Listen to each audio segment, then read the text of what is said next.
Way back when I used to work the garde manger station at a country club early in my professional career, we would make the most beautiful fruit displays. We'd showcase them for weddings, holidays, big barbecues. I absolutely love to do it. I'm gonna show you how to make a showstopper for your next get-together using 3 easy tips that you can definitely do. Sound good? Let's food style. Now for my first tip, and probably the most crucial one to ensuring you have a successful fruit tray, is making a beautiful centerpiece. I mean, this is gonna be the focal point on the entire fruit platter, so it has to be gorgeous. Now you can do a myriad of different fruits, whether it's honeydew or cantaloupe or pineapple. I'm going to use watermelon. It's big and has very vibrant colors with the pink and the green. And when it comes to using a watermelon, you have to make sure it is ripe and in season. And while there are a bunch of different schools of thought on what makes a perfectly ripe watermelon, I'm just gonna say this. Whether it's perfectly round in shape and heavy or has some dark sunspots on it, that will at least get you started to having a nice sweet watermelon. Everything other than that, I haven't had a lot of success with. So what I'm gonna do is make a basket, and then I'm gonna use a little melon baller to put all that watermelon back in that basket. It's gonna be awesome. Here's how you do it. You're going to need a pen or a Sharpie. What we wanna do is outline the basket handle. So go over the top to the halfway point, come over 2 inches, and go over the top at the halfway point again, and then connect the 2 lines right around the outside. Now, I do want to say this does not have to be perfect in any way, shape, or form. It's okay if the line is a little zigzagged. Then using a tourné knife or a paring knife, just score along the drawn lines as best you can, and you're not going deep at all. This is to help start the cut to make it easier to slice through with a bigger knife. And my wife calls me safety boy for a reason, so I want to make sure you're being extra careful here. See how it's rocking back and forth? That's going to be a little dangerous when we're cutting into it. So on this bottom part, we're just going to smooth it out using a chef knife to flatten it. So when we cut into it, it doesn't move. Now to do this, and in general carving all of our fruit, you can use a chef knife, a boning knife, or a serrated knife. Just make sure all of them are very sharp. After you slice off a little bit, you can roll it back over. See, nice and sturdy.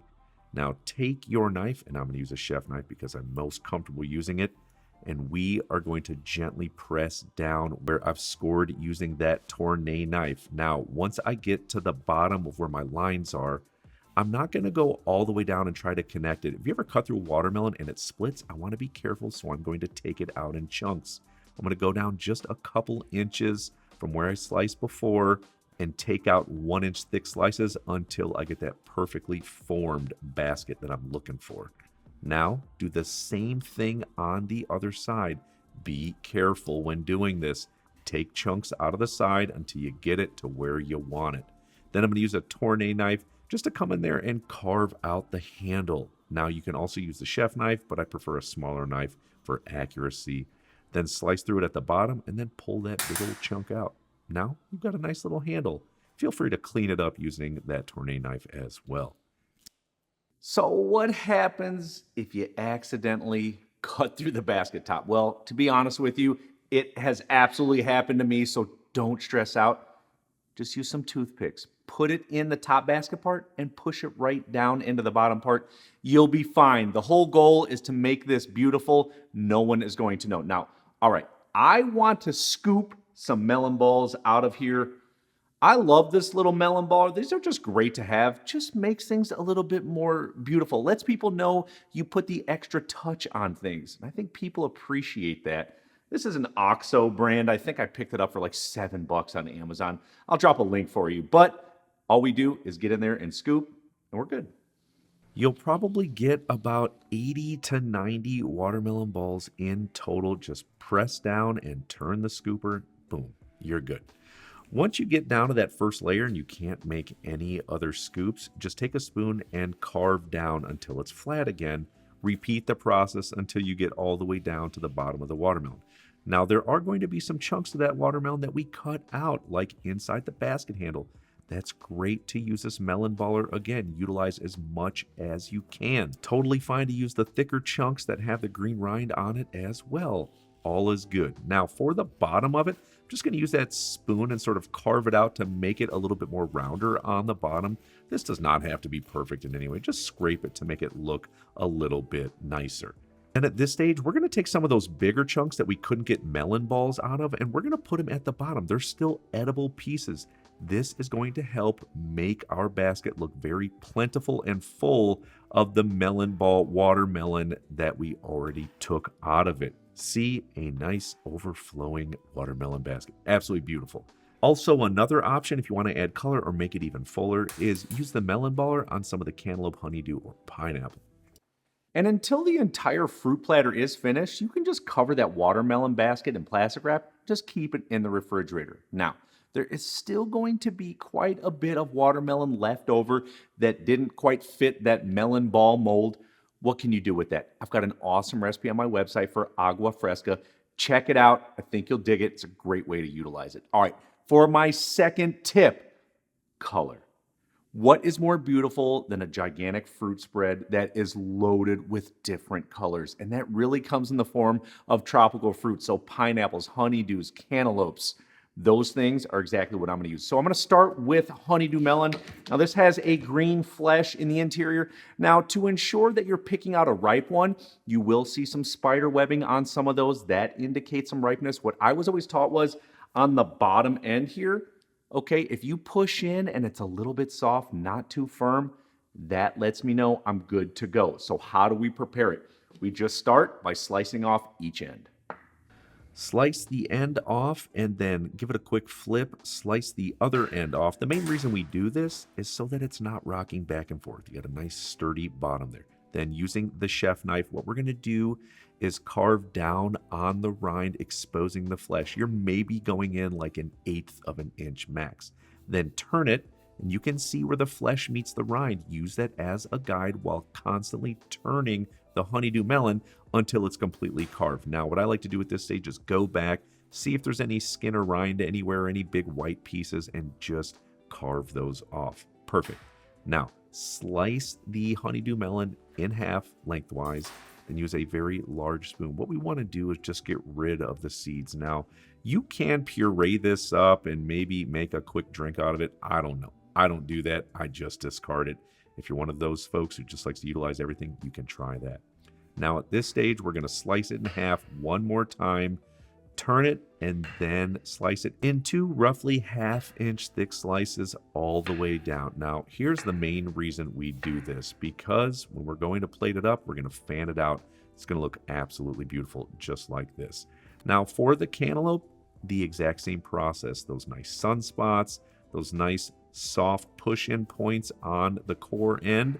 That's exactly what we want for a nice ripe cantaloupe. We repeat the process, slicing off the ends, carving it to remove any green from the cantaloupe and skin, of course. Then I'm going to slice it in half and remove the seeds. Now for another option to slice it in half lengthwise again, and then turn it, then slice it in those 1/2 inch thick slices. Doing this while it's put together helps keep it balanced upright. All right, Comies, last of the big tropical fruits here, pineapple. Very similar to the cantaloupe and honeydew to tell if it's in season and ripe by pushing on the bottom, making sure it's soft but still firm. Another way, checking out the pineapple fronds. Now, if you can gently tug away and they pull out, you're in good shape. Now, here's how we prepare it. We want to repeat pretty much the same process as the cantaloupe and honeydew by slicing off both ends of the pineapple, especially that end with all the fronds on there. Now I want to carve along the outside. Now see those little holes there? They're known as eyes, very similar to potatoes. We want to slice those out as well because they can be a little bit bitter and chewy. So once you've sliced the outside, go back and clean it up. Make sure there are no eyes anywhere. Once it's cleaned up, you see that core in the center, we are going to slice the pineapple in half. Then what we want to do is lay it down flat and slice it in half again. By doing this, you're going to expose the core and it's going to be easier to remove. So just take your knife at about a 45-degree angle and slice off the core.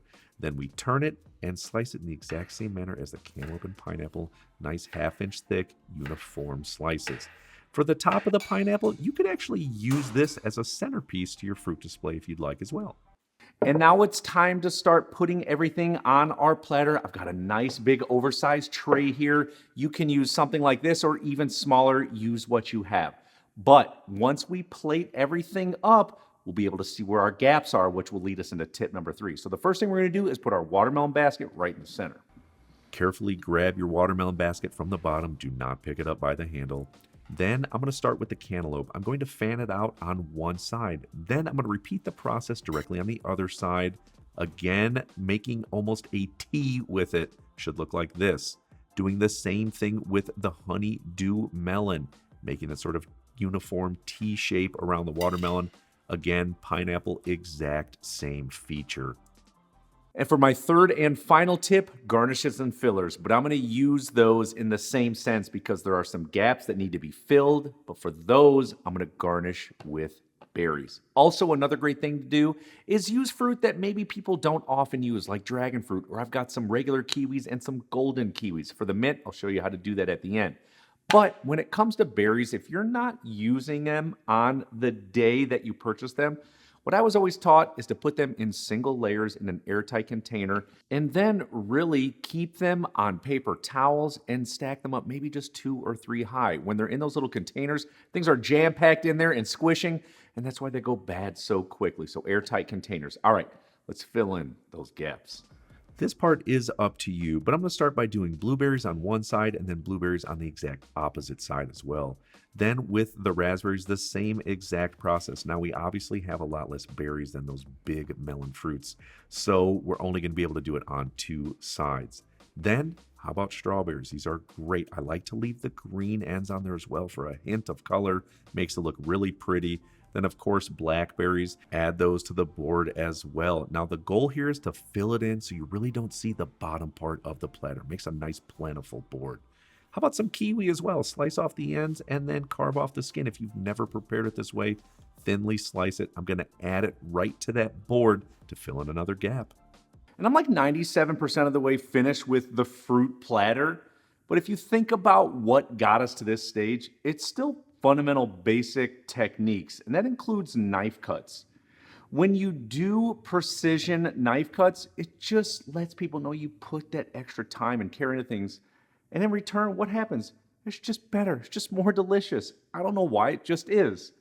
And really, to finish this off, all I'm going to do is add some of the different berries on top in that watermelon basket, like blackberries, raspberries, blueberries, all those things. And then last but not least, for the mint, like I was telling you, we're going to save it for the last part. All we do is put some of those leaves in with the watermelon in the basket. In cooking, green represents freshness.